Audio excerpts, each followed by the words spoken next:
বনি ইসরাইলের এক আবেদ 100 বছর আল্লাহর ইবাদত করে যখন কিয়ামতের দিন দাঁড়াবে, আল্লাহ তাকে বলবেন, ও আল্লাহর ওলি, অনেক ইবাদত করেছো, উদখুলিল জান্নাতা বিরহমাতি, আমার রহমত দয়া নিয়ে জান্নাতে ঢোকো, go to the paradise with my mercy. হঠাৎ করে আল্লাহর ওলি বলবে, বাল বি আমালি, কেন আল্লাহ আপনার রহমত দিয়ে জান্নাতে যাওয়া লাগবে? আমি আমার আমল দিয়ে জান্নাতে যেতে চাই। আপনারা আমল দিয়ে জান্নাতে যেতে চান? হ্যাঁ, আমাদের যে ভাঙ্গাচুরা আমল, এটা মিজানের পাল্লায় তুললে কোনো আওয়াজই হবে না, কোনো ওজনই পাওয়া যাবে না। আল্লাহ বলবেন, তুমি এত আমল করেছো যে তোমার আমল দিয়ে জান্নাতে যেতে চাও। ওকে ম্যান, চলো হিসাব করি।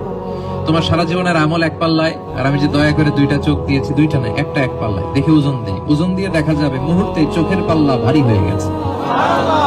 আল্লাহ বলবেন, এবার হিসাব বলে তুই জাহান্নামে যাবি। কই যাবি? Go to the hell fire, জাহান্নামে যা। এবার ও টনক নড়বে, সে বলবে, আল্লাহ মাফ চাই, দোয়াও চাই, জাহান্নামে আমি যেতে পারবো না, আল্লাহ তুমি মাফ করে দাও, আমি